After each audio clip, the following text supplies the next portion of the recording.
Oh, oh. You did? Go, nigga. Hold on. This is my cousin. Oh, my. Go. 40 in the 9, hit your body, that's a sinner. In my family was the law. Nah, nigga, I ain't kidding them. Boss me a king, shit, I'm an outlaw. Sippin' up a lip, promethazine, no alcohol. Round around the city by my lonely, can't touch me. I'm a big dog, nigga, you a hush puppy. On January 25th, 2022, the quiet streets of Fort Worth, Texas were shattered by a crime almost too shocking to believe. A famous rapper killed his father for getting his grandson's mother pregnant. At about 4:55 p.m. that day, 47-year-old Kevin Brown Sr. was shot in the head while checking his mailbox on Beacon Way. Surveillance footage later revealed a black Chrysler 200 idling near his home for more than 10 minutes before the fatal shot rang out. What made it all disturbing was the person behind it all. It was none other than his own son, 23-year-old rapper Brilan "Crazy Boy Bray" Brown Jr., who was already in jail. From inside a jail cell, Brilan allegedly plotted his father's execution, all because of a betrayal involving a woman who had ties to them both and 2 children caught in the middle. But what police uncovered next turned this case from shocking to unimaginable. This is the life and death of Kevin Brown Sr. and the betrayal that tore his family apart.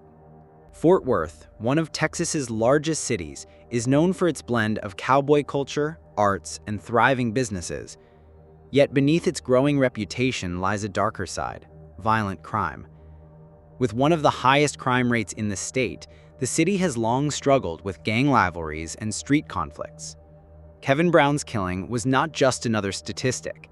It became one of the most disturbing cases in the city's history, turning a neighborhood driveway into the site of a calculated execution. Kevin Brown Sr. was born in 1974.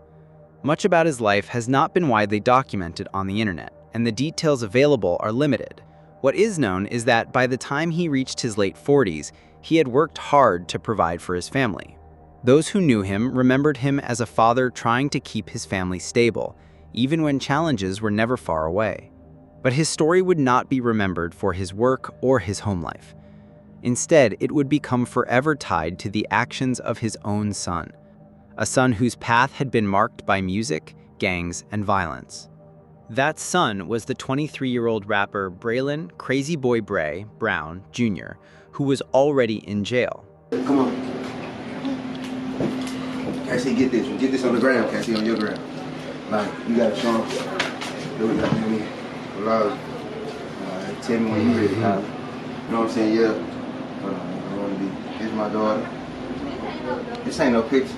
Just say, hey, say, this is my daddy. Hey, this is my daddy. Say, this is what we do. That's what you do. You know what I'm saying? Tell him I'm the hardest from the west side. West side. Say he the hardest from the west side. West side. Okay. On the surface, he appeared to be a rising talent from Fort Worth. His raw lyrics and collaborations, including a track with Dallas rapper Mo3, pulling in millions of views. Much of his music centered on the harsh realities of street life, rivalries, and survival, echoing the world he was both a part of and trapped in. His verses often carried themes of violence, loyalty, and betrayal, resonating with some listeners while also reflecting the dangerous path he was walking in real life. These lyrics weren't just entertainment. They hinted at the turmoil that would later spill out of the studio and into the streets, foreshadowing the violent choices that would ultimately define his future. To fans, he was the gritty voice of Fort Worth street rap. But information about Brilan outside of his music is not as easily found online. Much of what is known about him isn't easily found online. But what police reports and court records reveal paint a darker picture, one far removed from the image of a rising rapper. Behind the numbers and songs, authorities documented him as a member of the Rolling 60s Crips, one of the city's most notorious sets. His reputation was not built on music alone. It was tied to a long trail of violence. The first signs of how dangerous Brilan's world could become surfaced in early 2020. It was here that the first cracks in his path became undeniable, and the city of Fort Worth would see innocent lives stolen in the crossfire. Don't diss on Lil Zach, and no more. Finna get mad on the whip. Late Como, eating untamed, we be creeping in the store. Hey, the Chris got a camera while we shoot, that's a promo. I don't wanna hear shit, you niggas saying. Nigga, I don't want no feature, you not my friend. Cutthroat ENT, nigga, tell me what you saying. Dressed up in all black, see who ain't playing. Still on the miss, trying to catch me a body. It might die down, but beeping is a hobby. On January 9th, 33-year-old Anjanette Anjan Eubanks was shot inside a home on Canyon Circle Drive. She was remembered as a kind, motherly woman, but that night, she became the first casualty directly tied to Brilan's violent feud. Remembering her as a kind-hearted woman and a motherly type to so many, Eubanks was shot and killed inside this home we're told she was visiting Thursday night. All I heard was a bang, bang, bang. But it was, police had the street blocked off here. A lot of vehicles, police vehicles, up and down the street. Officer Brad Perez says so far no arrests have been made. If anyone last night happened to see or hear anything around that time, around 11 p.m., maybe like a vehicle driving off real fast or somebody running, anything that appeared to be suspicious, we do ask that you reach out to us with that information. It's crazy. Folks just don't value human life anymore. Prosecutors later explained that her death was the first blow in a violent chain started by Brilan himself. But Brilan's violence did not end there. Just 3 days later, on January 12th, 17-year-old Cheyenne Moore, a high school student from Arlington, was gunned down on East Rosedale Street. Once again, prosecutors linked the killing to Brilan's actions. She had her whole future ahead of her, yet her life was cut short in a storm of bullets unleashed during the same reckless campaign. The back-to-back killings left the community stunned, and it became clear from the start that both tragedies stemmed from the violent path Brilan had chosen. According to testimony, both killings happened while Brilan and an associate, Adrian Robinson, were allegedly driving around looking for Channel 5 J-Dub, a teenage rapper caught in a feud with them. Robinson's girlfriend was said to be behind the wheel as the men searched for their target. But instead of finding him, they left behind two innocent victims, lives lost in a feud that had nothing to do with them. These moments acted as a warning, hinting at the scale of destruction that would follow. The tragedies of Eubanks and Moore sent ripples of fear through Fort Worth, foreshadowing the chaos and bloodshed that would follow wherever Brilan's name appeared. Each killing showed how far the violence could reach and how quickly others could be pulled into its wake.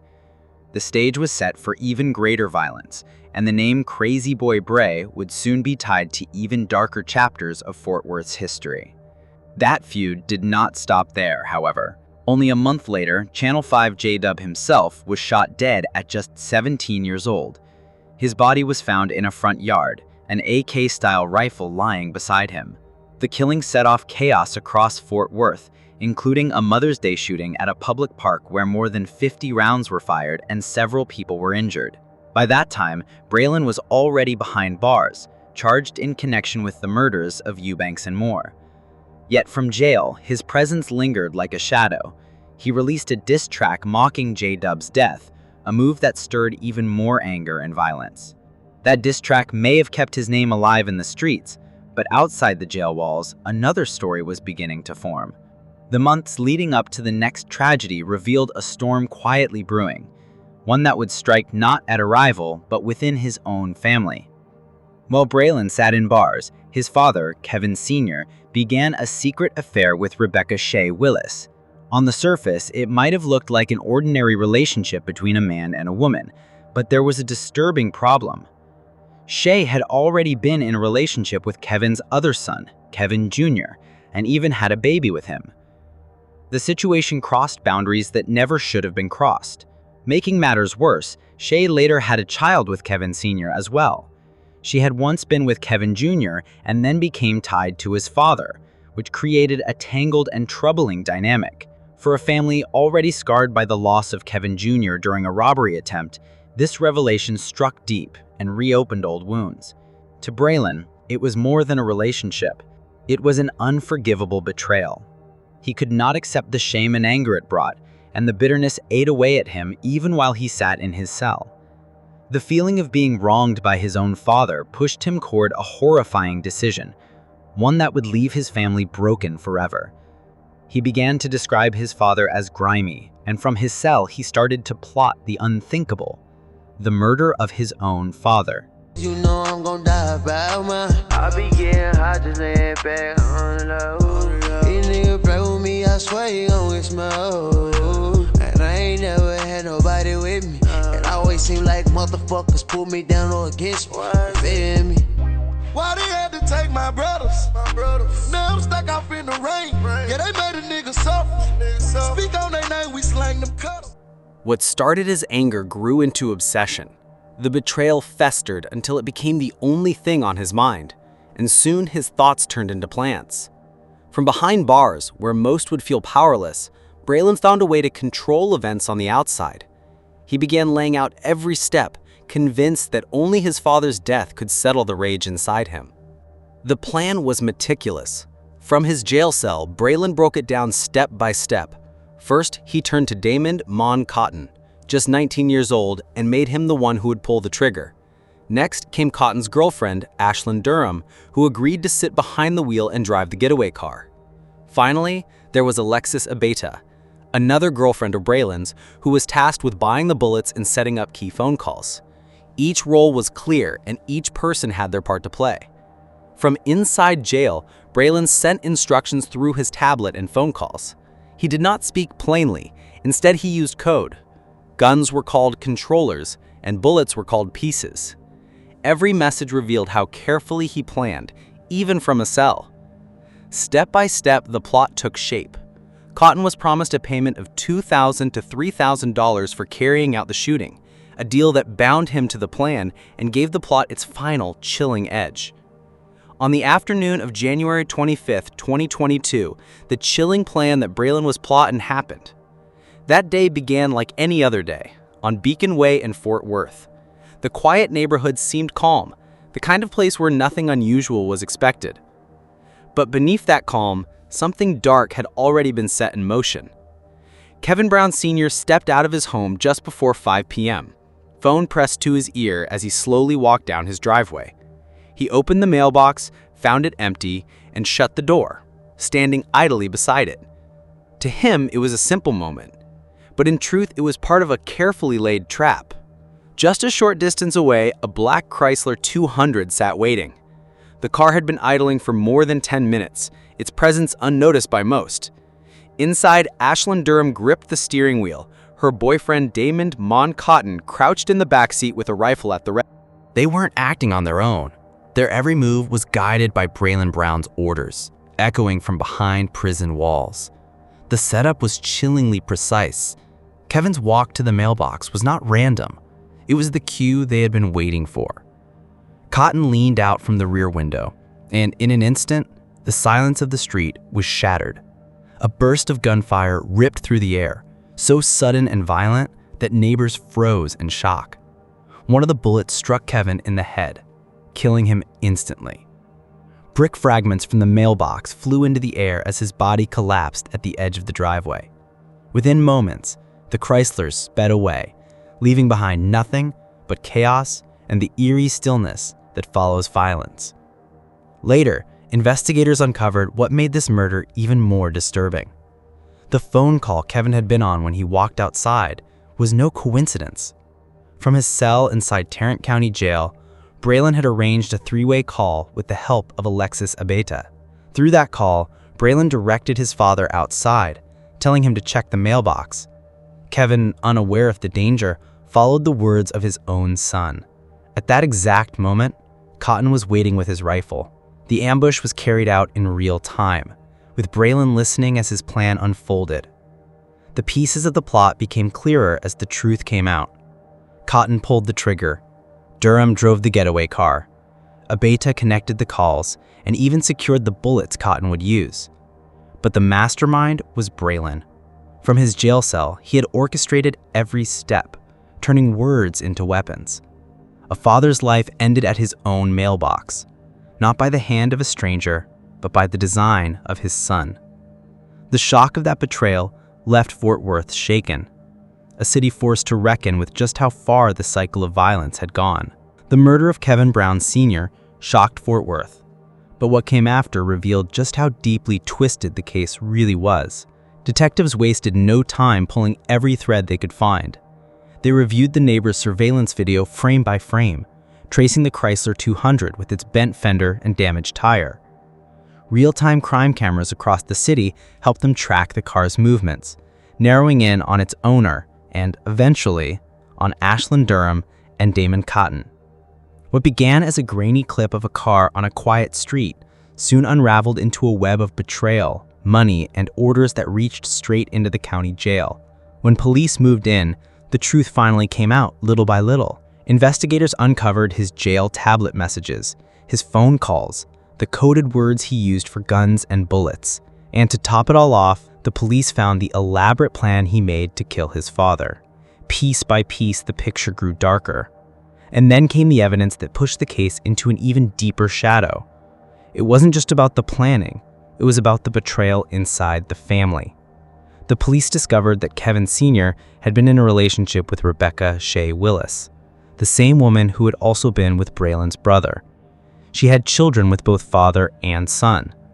This revelation turned the case into something even more twisted, showing the painful betrayal that Brilan called grimy and refused to forgive. By the time the trials began, there was no denying what had happened. Cotton was sentenced to 65 years in prison for pulling the trigger. Durham and Abeyta faced their own charges for their roles in the murder, with both women hoping their cooperation on the witness stand would reduce their sentences. And Brilan Brown? He was convicted of murder and given a life sentence. A rapper once known for his music and violent lyrics was now branded as the mastermind who had arranged his own father's execution from a jail cell. The community struggled to make sense of it.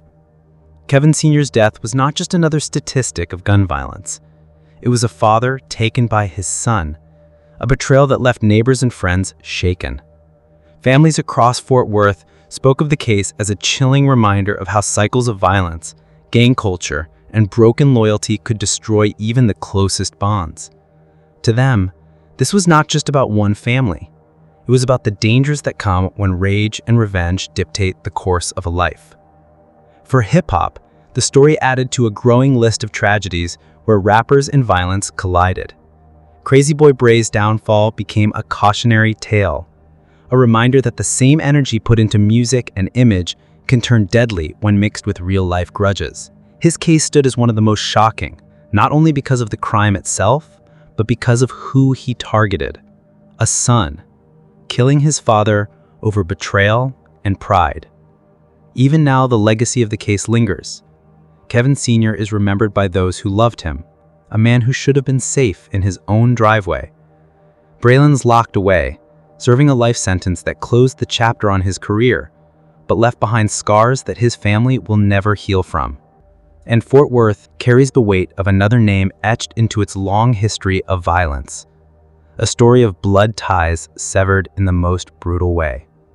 What do you think? Let us know what you think in the comments below. And if you found this story intriguing, please like, share, and don't forget to subscribe for more stories like this.